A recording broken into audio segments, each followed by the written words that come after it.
pemanfaatan teknologi dalam perang konvensional, perang cyber akan semakin meningkat.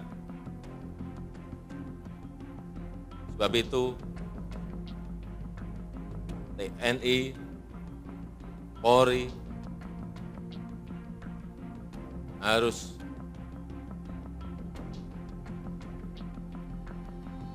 berani masuk ke hal-hal yang berkaitan dengan teknologi. Pesawat tempur perlu, iya. Tank perlu, iya.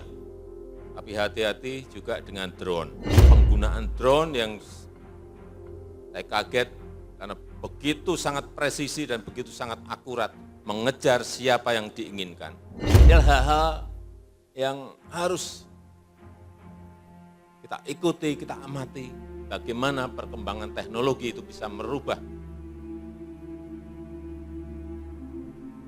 dari perang yang konvensional ke perang-perang yang bisa dikendalikan dari jarak jauh.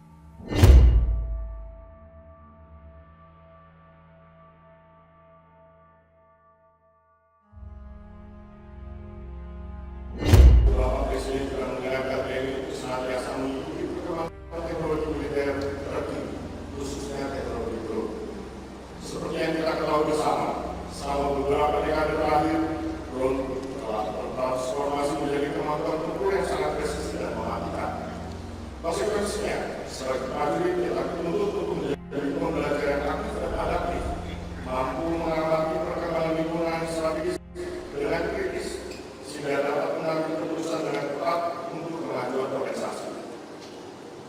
Sejalan dengan arahan Presiden tersebut, terkait teknologi drone tersebut, TNI patut berbangga karena sudah mulai mempelajari, menginisiasi dan mengoperasikan UAV sejak tahun 2015, sehingga mampu berkontribusi nyata dalam berbagai operasi gabungan TNI. Ke depan, TNI akan terus bergerak dengan UAV dan roket yang lebih modern.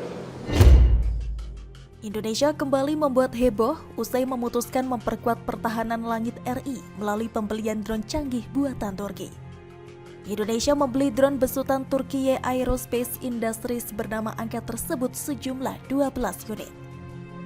6 unit drone tempur Anka akan segera dikirim ke Indonesia, sedangkan 6 unit lainnya bakal dirakit di Indonesia bersama PT Dirgantara Indonesia melalui program transfer teknologi.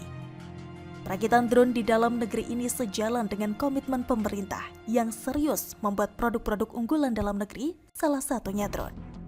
Pembelian ini tertuang dalam kontrak pengadaan 12 drone kombatan Anka dari Turki senilai 300 juta dolar Amerika Serikat atau setara 4,53 triliun rupiah. Dalam kontrak pembelian drone ini, Indonesia akan mendapatkan beberapa dukungan.